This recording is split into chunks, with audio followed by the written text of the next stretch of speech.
بسم الله الرحمن الرحيم. الحمد لله رب العالمين، والصلاة والسلام على رسوله الكريم سيدنا ونبينا وحبيبنا محمد عبده ورسوله صلى الله عليه وعلى آله وأصحابه ومن تبعهم بإحسان إلى يوم الدين. أما بعد، waxaynu bilaabaynaa xalaqo taxane ah oo aynu magaceeda u bixinayno ducadaada ka dhig mid la aqbalo. xalaqadaas waxaynu kaga hadli doonaa insha allahu tacaala ducada iyo fadligeeda, arkaanteeda ama shuruudaheeda, iyo meelaha ducada ilaahay ku aqbalo, waqtiyada ilaahay aqbalo, dadka aan ducadooda ilaahay soo celinin qaar ka mid ah, iyo jawaamic alkalima, ducooyinkii uu nabigeenu calayhi salaatu wasalaam ku ducaysan jiray, isagoo ah nebi uu ilaahay siiyey awood uu ereyo yar ku yidhaahdo oo ama duca ha ahaadaan ama xadiis ha ahaadaane, oo ereyadaa yari ay macno weyn samaynayaan. marka maantaynu bilaabaynaa xalaqadaas. casharkeeda ugu horeeyaana wuxuu yahay ducadu fadliga ay leedahay insha allahu tacaala. waynu ognahay duco micnaheedu muxuu yahay, oo wuxuu addoonku ilaahay ka baryo oo uu ka ducaysto, ama ilaahay ka baryo inuu helo, ama wax uu ilaahay ka hoos galo, ama uu rabo inuu ilaahay baalmariyo ama ka najeeyo. waynu ognahay bani aadam haddaynu nahay, baahidaynu leenahay aad iyo aad bay u fara badan tahay. qaarkoodna baahida aynu leenahay haddii la is yidhaahdo qiimeeya, wax allaala wax qiimo ah oo la saari karaa ma jirto. baahidaynu qabno maalan qof ubad aanu ilaahay siin, qof laxaadkiisii qaar ka mid a ama indha ha ahaato ama maqal ha ahaata ilaahay ka qaaday, wax allaala waxa maal adduunyada jiro oo dhan hadduu alla ku siiyo ma iibsan kartid. mansab baanad ku heli karin ama darajo, ehel iyo qaraabo ayaan ku siin karin, meel aad ka keeni kartaa ma jirto. waxa keliya kuu bannaani waxa weeye inaad ilaahay barido, waayo ilaahay subxaanahu wa tacaala isaga ayaa ah kii wax walba awooda. sidaas darteed qof kasta waxa la gudboon in uu ogaado ama barto ducadayda sidee loo aqbalaa, maxaan sameeyaa, maxaan ka fogaadaa si ay ducadaydu u noqoto miduu ilaahay aqbalo subxaanahu wa tacaala. waayo cibaado kastaa waxay leedahay shuruud iyo arkaan. sidaynu ognahay salaada iyo soonka iyo weysada iyo kulligoodna nawaaqid bay leeyihiin, waxyaabo buriya oo cibaadadaadii ay ku burayaan haddaad samayso. ducaduna waa cibaado ka mid ah min ajali alcibaadaat. duco waxay ka mid tahay cibaadooyinka waaweyn ee ilaahay subxaanahu wa tacaala lagu caabudo. sidaas darteed iyaduna waxay leedahay shuruud ama arkaan, waxay leedahay mawaaniic halkay kuwa kale ka leeyihiin nawaaqid. ducadu waxay leedahay mawaaniic. mawaanicduna waxa weeye wixii qofka iska hortaagaya in ducadiisii uu ilaahay ka ducaystay ama baryay ay noqoto mid la soo celiyo oo ilaahay aanu aqbalin. sidaas darteed ilaahay subxaanahu wa tacaala fadliga uu ducada siiyey waxaa ka mid ah in uu ka dhigay cibaadooyinka ka mid ah oo ajar laga helayo. macnihii ilaahay baad baryaysaa, waxbaad weydiisanaysaa. su-aashii aad ilaahay weydiisanaysay ama magangelyadii aad ilaahay wax mudaro ah oo aad ka baqanayso aad ka magangelaysay ayaa ilaahay wuxuu ka dhigay tabaaraka wa tacaala cibaado ajar lagu helayo. ilaa xad uu ilaahay subxaanahu wa tacaala gaadhay inuu yidhaahdo kuwa ka kibriya inay wax weydiistaan sayadkhuluuna, waxay geli doonaan naara jahannam, waanay ku waari doonaan. ilaahay oo dadka bani aadamka uu jecel yahay muuminiinta ku amraya inay ducaystaan oo ilaahay baryaan wuxuu yidhi ما أصحابتي بقى وحي لهي يا رسول الله إلهي ميو نور دوي هاي وهوس بان الله هذا الله مسوو نقب ديري هاي من نقب فوقي هايو وان قربان وواقنا طبعا انتان الرسول كيف جوابين با إلهي سبحانه وتعالى سودتي آيات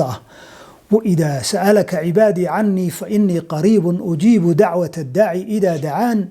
فليستجيبوا لي وليؤمنوا بي لعلهم يرشدون إلهي بسودتي آيات أولي النبي محمد لي هاي وإذا سألك عبادي هدي أي أضوما هايو إكاوي ديان معنيه ميل دوبان شوغا مسميل دير أشك فإني قريب أجيب دعوة الداعي وان أدوهي كي بريديسة وان كجوابه وان معنيه أقبلها هدي أي شروطه أركانتي لي مادان يموانع دي أي كفو قادان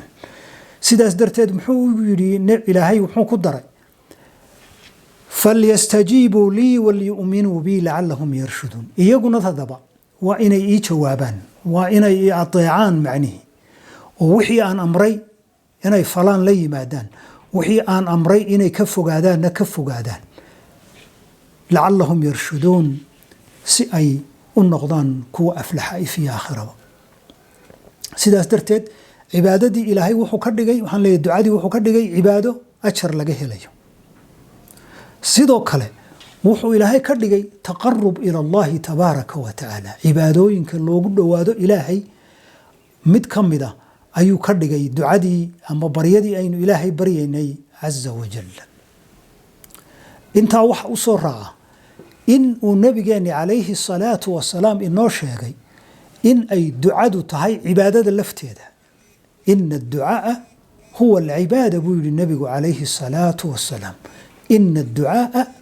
هو العبادة عبادة ويه لفتيدي دعاده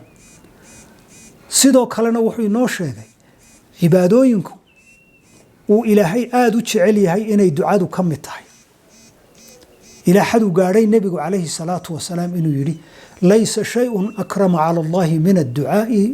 في الرخاء أمين ليس شيء أكرم على الله من الدعاء shay ilaahay uuga karaamayn og yahay oo uu ka jecel yahay ducada ma jirto sababtoo ah ducadu waxay tahay muujin uu qofku muujinayo in aanu awood lahayn xaqiiqsan yahay qalbigiisa ka xaqiiqsan yahay in aanu wax awoodahu leeyahay jirin balse ilaahay oo kelidii yahay uu yahay ka wax walba awooda la hawla ولا قوة إلا بالله دعاء واعتراف وقفك اعترافيه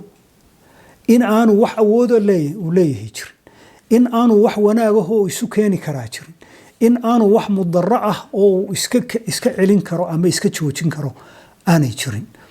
ومؤمن كربتي وحو حقيق سنها آيات الله سبحانه وتعالى وسورة يونس إنه وشيغي مركو يلو إن يمسسك الله بضر فلا كاشف له إلا هو وإن يريدك بخير فلا راد لفضله هدي أي دباتك سوغادو أما مضرك سوغادو فلا كاشف له إلا هو وأمن سيء إنان عد كفيدي كرتا دباتداس آني جرين أو آن إلهي عين هدو إلهي وناق لدمعنا لا راد لفضله وح عد علينيس أما كهر شوكسانيس وناقاو إلهي قفك لدمعو inaanay jirin ayuu adoonku aqoonsan yahay ilaahay waa ka adoomihiisa oo dhan abuuray khaasatan jinka iyo insiga oo ducadu ay khusayso waa midkii abuuray way ilaahayna waa kii khalaa'iqa uu abuuray oo dhan mid walba baahidiisa barta uu joogo ugu geeyo way ilaahay subhanahu wa ta'ala kuwa aynu arkayno iyo kuwa aynaan arkayn kuwa maxay ahayd samooyinka ku nool iyo kuwa dhulka ku nool midna waa kii ilaahay subhanahu wa ta'ala mid walba bartiisa ku daryeela waa kii ilaahay subhanahu wa ta'ala mid walba maxay ahayd saacad kasta ama daqiiqad kasta wuxuu ku sugan yahay waa kii ilaahay kantaroolo weeye azza wa jalla wax allaala wax addoomihiisa jin iyo insi ay weydiistaanna hadduu ilaahay dhammaan siiyo wax allaala wixii khalaa'iq jiray maalintii nebi aadam ilaahay abuuray ilaa iyo maalinta qiyaamaha hadday kulligood siduu nebigu inoogu sheegay xadiisi alqudusiyi aljaliil oo qayb ka mid aynu ka soo qaadanayno hadday kulligood meel isugu yimaadaan oo mid waliba muddo dheer liis soo qorto uu akhriyo muddo aad u dheer if iyo aakhiraba wuxuu rabo oo dhammaan ilaahay siiyo wax allaala waxay mulkigiisa maxay ahayd ka naaqusaysaa ma jirto siduu alla yidhi caza wajalla كما يروي النبي صلى الله عليه وسلم عن ربه أنه قال يا عبادي لو أن أولكم وآخركم وجنكم وإنسكم اجتمعوا في سعيد واحد فاسألوني جميعا فأعطيت كل إنسان منه مسألته لم ينقص ذلك مما عندي إلا كما ينقص المخيط كما ينقص المخيط من البحر sidaasuu yidhi ilaahay subxaanahu wa tacaala haddaan addoommahayga jinkiiyo insa mid walba wax allaala wuxuu rabo intay meel isugu yimaadaan siiyo wax allaala waxay ka naaqusayso mulkigayga ma jirto oo uu mithaal ilaahay u soo qaatay sidii irbad la geliyo bad waxay ka soo saarayso biyahay ka soo qaadayso irbadaasu badda oo macnaheedu uu yahay wax allaala waxay ka naaqusaysaa ma jiraan haba yaraatee sidaas darteed